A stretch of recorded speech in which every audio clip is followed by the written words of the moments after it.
Good morning to all of you. Welcome to GK facts. Current में जानेंगे इस video में, यानी कि आज की जो डेट है वो है 28 मई 2022 और जानेंगे आज के इंपॉर्टेंट करंट अफेयर्स को। साथ में हर क्वेश्चन के इंपॉर्टेंट पॉइंट्स को हम इस वीडियो में डिस्कस करेंगे और इस वीडियो की जो पीडीएफ फाइल का लिंक है वो नीचे डिस्क्रिप्शन बॉक्स में दिया हुआ है, वहां से आप पीडीएफ को डाउनलोड कर सकते हैं। बस आपको जो है वीडियो को एंड तक जरूर देखना है, क्योंकि वीडियो के एंड में ही आपसे एक क्वेश्चन पूछता हूँ जिसका आंसर आपको क्या करना होता है, जिसका आंसर आपको कमेंट बॉक्स में कमेंट करके बताना होता है। क्लियर है? और कोई डाउट हो तो उसे कमेंट बॉक्स में पूछ लीजिएगा, वहां आपको आंसर मिल जाएगा। चलिए स्टार्ट करते हैं, जानते हैं आज का सबसे पहला क्वेश्चन। फर्स्ट क्वेश्चन है आज का कि निम्न में से किसके द्वारा प्रॉफिटिंग फ्रॉम पेन रिपोर्ट जारी करी गई है। तो अभी जो है ये प्रॉफिटिंग फ्रॉम पेन रिपोर्ट किसने जारी करी है? तो ये जो रिपोर्ट जारी करी गई है वो करी गई है ऑक्सफेम के द्वारा। ठीक है, किसके द्वारा? ऑक्सफेम इंटरनेशनल के द्वारा, यानी कि डी ऑप्शन बिल्कुल राइट आंसर है, ये आपको याद रखना है। ठीक है, जो ऑक्सफेम इंटरनेशनल है उसी के द्वारा प्रॉफिटिंग फॉर्म पेन रिपोर्ट जो है इसको जारी करा गया। अब आप पूछेंगे सर ये रिपोर्ट होती क्या है आखिर में? तो इसके जो है इसके मुताबिक कोविड 19 महामारी के दौरान हर 30 घंटे में एक नया अरबपति उभरा है। जहां लोग गरीबी में जी रहे थे, गरीब हुए हैं, वहीं पर कुछ लोग ऐसे भी थे जो अरबपति हुए हैं। ठीक है ना? तो इसमें बताया गया कि कोविड 19 महामारी के दौरान हर 30 घंटे में कितना, हर 30 घंटे में जो है एक अरबपति जो है उभरा है, यानी कि एक नया अरबपति बना है। इस रिपोर्ट में यह भी कहा गया है कि 573 लोगों ने कोविड 19 महामारी के दौरान अरबपति का दर्जा हासिल करा है और ये आंकड़ा अपने में ही बहुत बड़ा आंकड़ा है विश्व के अंदर। ठीक है, पूरे विश्व की बात चल रही है, यहाँ किसी भी देश की बात नहीं हो रही है। ठीक है, तो 573 लोग ऐसे हैं जिन्होंने कोविड 19 के दौरान अरबपति की सूची में शामिल हो गए। तो डी ऑप्शन इसका बिल्कुल राइट आंसर है। बाकी इसकी जो भी इंपोर्टेंट पॉइंट्स और होंगे वो हम लोग जो है करंट के टॉपिक में समझेंगे। नेक्स्ट क्वेश्चन है, विश्व वायु शक्ति सूचकांक 2022 में भारत की वायुसेना कौन से स्थान पर रही है? तो इसमें जो भारत की वायुसेना है वो तीसरे स्थान पर रही है। सी ऑप्शन इसका बिल्कुल राइट आंसर है। ठीक है, विश्व वायु जो शक्ति सूचकांक 2022 की थी, इसमें जो भारत की वायुसेना थी उन्हें जो है तीसरा स्थान इसमें मिला है। ठीक है, वहीं ये जो सूचकांक है ना, इसमें आधुनिक सैन्य विमान की और विश्व निर्देशकों ने जारी किया है। रिपोर्ट के मुताबिक जो है भारतीय वायुसेना वर्तमान में अपनी सक्रिय विमान सूची में कुल 1645 इकाइयों की गणना करती है। कितनी? 1645 इकाइयों की जो है गणना करी गई है। किसके द्वारा ये जो करी गई है? वो भारतीय वायुसेना वर्तमान में अपनी सक्रिय विमान सूचों की इन्होंने करीबन 1645 इकाइयों की गणना करी है। तीसरा स्थान जो है इसका बिल्कुल राइट आंसर है। विश्व वायु शक्ति सूचकांक में याद रखिएगा कि भारत की वायुसेना जो है 2022 में तीसरे स्थान पर रही है। पेपर के पॉइंट ऑफ व्यू से बहुत इंपॉर्टेंट क्वेश्चन है। नेक्स्ट क्वेश्चन है आज का, निम्न में से किस राज्य सरकार और बीपीसीएल ने अक्षय ऊर्जा परियोजना के लिए समझौते ज्ञापन पर जो है साइन करे हैं, हस्ताक्षर जो है वो करे हैं? तो ये जो करे गए हैं ये उत्तराखंड और साथ में बीपीसीएल ने जो है करा है। ठीक है, किस लिए करा है? अक्षय ऊर्जा परियोजना के लिए। किसके लिए? अक्षय ऊर्जा परियोजनाओं के लिए। ये याद रखिएगा, इंपॉर्टेंट है। तो इसका सी ऑप्शन उत्तराखंड बिल्कुल राइट आंसर है। देखिए, भारत पेट्रोलियम कॉर्पोरेशन लिमिटेड, यानी कि जिसको बीपीसीएल कहा जाता है, इन्होंने और उत्तराखंड की सरकार ने मिलकर जो है उत्तराखंड के अंदर ही अक्षय ऊर्जा उद्योग और अन्य परियोजनाओं को बढ़ावा देने के उद्देश्य से अक्षय ऊर्जा परियोजना के लिए जो है समझौते ज्ञापन पर हस्ताक्षर करे हैं। ठीक है, पहला पॉइंट आपको ये याद रखना है। अब इस समझौते पर जो है ऊर्जा राज्य सचिव है, यानी कि उत्तराखंड की जो राज्य सचिव है अक्षय ऊर्जा की, उनका नाम है मीनाक्षी सुंदरम। उन्होंने जो है राज्य की ओर से समझौते ज्ञापन पर हस्ताक्षर करे, क्योंकि एग्जाम में क्वेश्चन पूछा जाएगा कि उत्तराखंड के जो है ऊर्जा राज्य सचिव कौन है जिन्होंने बीपीसीएल के साथ मिलकर जो है अक्षय ऊर्जा परियोजना के लिए समझौता करा। तो नाम है मीनाक्षी सुंदरम। कौन है? मीनाक्षी सुंदरम। उत्तराखंड की ऊर्जा राज्य सचिव है मीनाक्षी सुंदरम, उन्होंने करा है। तो इसका सी ऑप्शन बिल्कुल राइट आंसर है। अच्छा, बात उत्तराखंड की है तो बात उत्तराखंड के इंपॉर्टेंट पॉइंट्सों की करंट से करेंगे। तो देखिए, ये है उत्तराखंड के बारे में कुछ इंपॉर्टेंट पॉइंट्स। अब आप जिन पॉइंट्सों को जानते हैं मेरे साथ रिवीजन करेंगे। न्यूज ट्रेंड हर पॉइंट्सों को ध्यान से सुनिएगा ताकि आप भी नेक्स्ट डे रिवीजन कर सके। अगर अभी तक आपने जो है कोड को नहीं अपनाया, यानी कि लाइक करना, सब्सक्राइब करना और शेयर करना। अगर ये 3 कार्य आपने नहीं करे हैं तो कर लीजिए, पेपर के आपके लिए और हमारे लिए दोनों के लिए काफी इंपॉर्टेंट है। ठीक है, देखिए उत्तराखंड की बात चल रही थी, तो उत्तराखंड के जो मुख्यमंत्री हैं उन्होंने राज्य का ब्रांड एम्बेसडर अभी ऋषभ पंत को बनाया था। वहीं राज्य ने दूध मूल्य प्रोत्साहन योजना की शुरुआत करी थी। यहाँ पर राज्य के जो मंत्रिमंडल है उन्होंने नई खेल नीति को मंजूरी दी थी। वहीं राज्य में मुख्यमंत्री घसियारी कल्याणी योजना को भी शुरू करा गया था। अभी भारत नेपाल जो संयुक्त सैन्य प्रशिक्षण अभ्यास हुआ था अभी सूर्य किरण जिसका नाम है, वो राज्य के पिथौरागढ़ में शुरू हुआ था। वहीं आम आदमी पार्टी ने जो है राज्य में ही सेल्फी विद टेंपल अभियान की भी शुरुआत करी थी।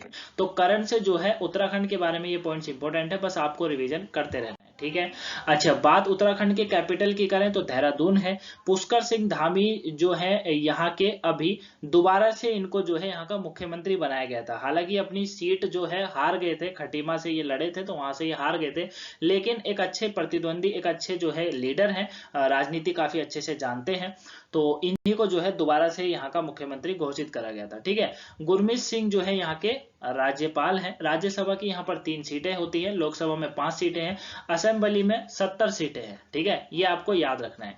चलिए नेक्स्ट क्वेश्चन है आज का। अच्छा मैप में बात करें तो आप ये देख ही सकते हैं, ये है देवभूमि उत्तराखंड। ठीक है, यहाँ पर जो है हिंदी लैंग्वेज तो मोस्टली बोली जाती है, लेकिन यहाँ की जो अपनी लैंग्वेज है इस क्षेत्र की, जैसे आपको पता है हर क्षेत्र की अपनी अपनी लैंग्वेज है, तो उत्तराखंड की भी 2 लैंग्वेज है, एक है कुमाऊनी और एक है गढ़वाली। ठीक है, और उसी तरीके से यहाँ की 2 रेजिमेंट भी होती हैं, दोनों अपने अपने जो है क्षेत्र भी हैं, गढ़वाल और जो है कुमाऊं। ठीक है ना, तो कुमाऊनी और गढ़वाली 2 लैंग्वेज यहाँ पर यूज होती है, ये आपको याद रखना। बाकी हिंदी तो एक नॉर्मली है, वो तो हर जगह बोली ही जाती है। ठीक है, चलिए नेक्स्ट क्वेश्चन है, WEF यात्री और पर्यटन विकास सूचकांक 2021 में भारत कौन से स्थान पर रहा है? मोस्ट इंपोर्टेंट क्वेश्चन है।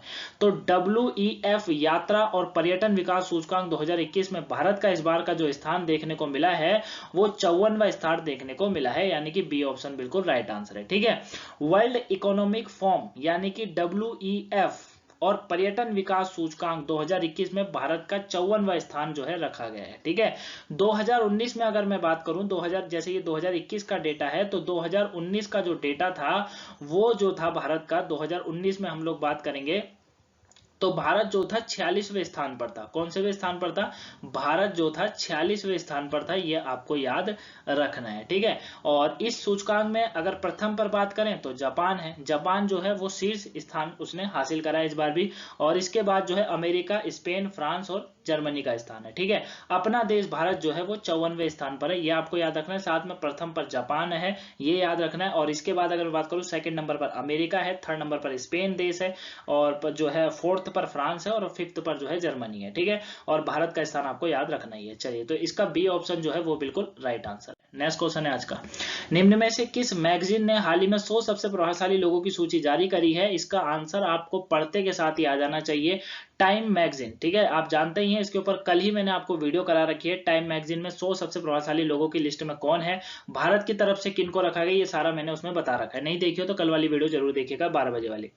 तो 100 सबसे प्रभावशाली लोगों की जो सूची जारी करी गई थी, इसमें गौतम अडानी, सुप्रीम कोर्ट की वकील हैं करुणा नंदी, और कश्मीर के मानव अधिकारी कार्यकर्ता है खुर्रम परवेज, उनको जो है इस लिस्ट में शामिल करा गया था भारत की तरफ से, ये आपको याद रखना है। ठीक है ना, और इनको जो है most influential peoples of the world 2022 में देखा गया था। तो इसीलिए जो है अभी ये जो रिपोर्ट थी वो टाइम मैगजीन के द्वारा जारी करी गई थी। बाकी मैंने आपको तीनों नाम दोबारा से बता दिए हैं। नेक्स्ट क्वेश्चन है आज का, JSW समूह ने हाल ही में किस JSW1 जो है प्लेटफॉर्म्स का CEO नियुक्त किया गया है? तो ये किसे बनाया गया है? तो देखिए JSW समूह ने जो है हाल ही में गौरव सचदेवा, कौन? गौरव सचदेवा, यानी कि डी ऑप्शन बिल्कुल राइट आंसर है। गौरव सचदेवा को जो है JSW1 प्लेटफॉर्म का जो है हाल ही में CEO जो है नियुक्त करा है, ये आपको याद रखना है। ठीक है ना, इंपॉर्टेंट क्वेश्चन है। इसकी जो स्थापना है ना JSW की, वो 1982 में हुई थी, और इसका जो मुख्यालय है वो महाराष्ट्र के अंदर है। कब हुई थी?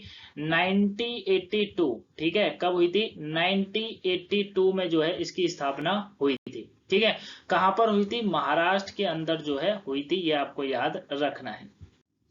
इमेज में आप इनको देख ही सकते हैं। नेक्स्ट क्वेश्चन है, अच्छा क्वेश्चन जो है नियुक्ति से था तो बात भी नियुक्ति से होगी, तो ये नियुक्ति से इंपॉर्टेंट पॉइंट्स है, जिन पॉइंट्स को जानते हैं मेरे रिवीजन करेगा, न्यूज स्टूडेंट हर पॉइंट्स को ध्यान से सुनेगा ताकि नेक्स्ट डे रिवीजन कर सके। देखिए विवेक कुमार को प्रधानमंत्री नरेंद्र मोदी का भी नया पर्सनल सेक्रेटरी नियुक्त करा गया था। टीवीएस मोटर कंपनी ने सुदर्शन वेणु को अपना प्रबंधन निदेशक बनाया था। भारत सरकार द्वारा कल्याण आयोग के पद पर विवेक रूसिया को नियुक्त करा गया था। हेल्थ केयर कंपनी फार्मीजी ने आमिर खान को अपना ब्रांड एम्बेसडर बनाया था। इंद्रप्रस्थ विश्वविद्यालय कुलपति महेश वर्मा जो है एनएबीएच का अध्यक्ष बना दिया गया था। अभी विनोद जी खंडारे को रक्षा मंत्रालय का सलाहकार नियुक्त करा गया था, खंडारे को, ठीक है। फिर फ्लिपकार्ट हेल्थ प्लस ने प्रशांत झावेरे को अपना सीईओ नियुक्त करा था।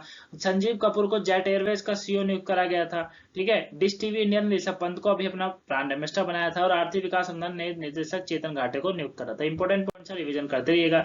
नेक्स्ट है, निम्न में से किस मंत्रालय द्वारा 2021 में संस्करण के लिए राष्ट्रीय उपलब्धि सर्वेक्षण रिपोर्ट जारी करी गई है? ये शिक्षा मंत्रालय ने करी है, सी ऑप्शन बिल्कुल राइट आंसर है, ठीक है। शिक्षा मंत्रालय ने हाल ही में 2021 संस्करण के लिए राष्ट्रीय उपलब्धि सर्वेक्षण रिपोर्ट जारी करी है, ठीक है। और जो है विश्व के सबसे बड़े सर्वेक्षणों में से एक है ये, ठीक है, ये आपको याद रखना है। क्लियर हो गया? चलिए नेक्स्ट क्वेश्चन है आज का। नेक्स्ट है, हाल ही में किस राज्य में सिरुई लिली महोत्सव, क्या सिरुई लिली महोत्सव 2022 का चौथा संस्करण आयोजित किया गया है? तो ये मणिपुर के अंदर जो है करा गया था, डी ऑप्शन बिल्कुल राइट आंसर है, याद रखिएगा, ठीक है। मणिपुर राज्य में जो है सिरुई लिली महोत्सव 2022 का चौथा संस्करण अभी आयोजित करा गया था, आपको याद रखना है, ठीक है ना, इसके बारे में याद रखिएगा, चौथा संस्करण था, ये भी याद रखिएगा। अब जो है सिरुई लिली के फूल के बारे में जागरूकता पैदा करना और बढ़ाने के उद्देश्य से इसको जो है आयोजित करा जाता है हर साल। सिरुई मतलब एक फूल होता है, इसीलिए। इनमें से कौन सा आईपीएल इतिहास में, इनमें से कौन है जो कि आईपीएल इतिहास में 700 चौके लगाने वाले पहले खिलाड़ी बन गए हैं? तो पंजाब किंग्स के सलामी बल्लेबाज हैं शिखर धवन, और यही जो है बन गए हैं भारतीय टीम के, ऐसी बात नहीं है। शिखर धवन जो है अभी आईपीएल के अंदर अगर मैं बात करूं तो पंजाब किंग्स की तरफ से खेलते हैं, उनके सलामी बल्लेबाज हैं ये। तो शिखर धवन आईपीएल के इतिहास में 700 चौके लगाने वाले पहले खिलाड़ी बन गए हैं, ये आपको याद रखना है, ठीक है। इंपोर्टेंट क्वेश्चन है, याद रखिएगा। चलिए नेक्स्ट क्वेश्चन है आज का। निम्न में से किस राज्य में हाल ही में इंदिरा गांधी शहरी रोजगार योजना का कार्यान्वयन के लिए नए दिशा निर्देश को मंजूरी दी है? राजस्थान बिल्कुल राइट आंसर है, ए ऑप्शन राइट है। राजस्थान सरकार ने ही जो है अभी इंदिरा गांधी शहरी रोजगार योजना के लिए जो है उसके कार्यान्वयन के लिए जो है नए निर्देशों को मंजूरी दी है। इस योजना के कार्यान्वयन पर सरकार सालाना 800 करोड़ रुपए का खर्च करेगी, ये इस रिपोर्ट में कहा गया है। यानी कि जो नए निर्देश आ रखे हैं उसमें यह बताया गया है कि सरकार जो है सालाना इसके अंदर अब से जो है 800 करोड़ रुपए का जो है निवेश करेगी, ये आपको याद रखना है। क्लियर हो गया? नेक्स्ट क्वेश्चन है आज का। विश्व स्वास्थ्य संगठन ने 16 अगस्त 2022 से कौन से कार्यकाल के लिए टेड्रोस एडोनोम गैब्रियासस, ये इनका नाम है, गैब्रियास को फिर से महानिदेशक नियुक्त किया गया है? तो इन्हें जो बनाया गया है इस बार का, वो दूसरा कार्यालय इनका चल रहा है, ठीक है। इनका काम इतना अच्छा लगा है कि इनको दूसरी बार जो है इस पद पर नियुक्त कर दिया गया है। तो इसका बी ऑप्शन बिल्कुल राइट आंसर है। टेड्रोस जो है वो दोबारा से विश्व स्वास्थ्य संगठन के जो है कार्यकाल में, मतलब इनको जो है महानिदेशक नियुक्त करा गया है। नेक्स्ट क्वेश्चन है, इमेज में आप इनको देख ही सकते हैं। नेक्स्ट क्वेश्चन है, वयोवृद्ध कम्युनिस्ट नेता और कितने बार सांसद रहे शिवाजी पटनायक का हाल ही में 93 वर्ष की आयु में जो है निधन हो गया है? तो इनका जो है, ठीक है, ये कितनी बार रहे हैं ये बताना है, ठीक है ना। तो ये जो रहे हैं वो 2 बार, माफ करिएगा 3 बार जो है रहे हैं। तो सी ऑप्शन जो है वो इसका बिल्कुल राइट आंसर है, ठीक है। 3 बार के ये रह चुके, 93 साल की उम्र में इनका निधन हो गया। इमेज में आप इनको देख ही सकते हैं। चलिए कल के क्वेश्चन के आंसर की अगर मैं बात करूं तो उपराज्यपाल जो है किसको बनाया है अभी दिल्ली का? तो दिल्ली के नए उपराज्यपाल विनय कुमार सक्सेना को बनाया गया है। बी ऑप्शन बिल्कुल राइट था और सभी के आंसर जो थे वो बिल्कुल राइट थे, ठीक है। चलिए आज का क्वेश्चन है आप लोगों के लिए कि बीसीसीआई ने हाल ही में महिला T20 चैलेंज के लिए किसके साथ करार करा है? तो ये किसके साथ करा है, आंसर जो है आपको कमेंट बॉक्स में कमेंट करके जरूर बताना है। तो ये थी गाइस आज की इंपोर्टेंस करने की क्लास। आई होप वीडियो पसंद आई होगी। पसंद आई हो वीडियो को लाइक करिएगा, चैनल पर नए सब्सक्राइब कर लीजिएगा, वीडियो को शेयर जरूर करिएगा ताकि और भी लोगों को पहुंच सके। और कमेंट बॉक्स में कमेंट करना मत भूलिएगा, आज की वीडियो आपको कैसी लगी है, कोई डाउट हो उसे कमेंट बॉक्स में पूछ लीजिएगा, ठीक है। और आने वाली सभी वीडियो को वॉच करा करो, फेसबुक इंस्टाग्राम का लिंक दिया हुआ है, वहां पर भी आपको शॉर्ट वीडियो मिलती रहती है, तो वहां पर भी जो है फॉलो जरूर कर लीजिएगा। चलिए मिलेंगे नेक्स्ट वीडियो में, तब तक के लिए thanks for watching. Guys, have a nice day, thank you for watching.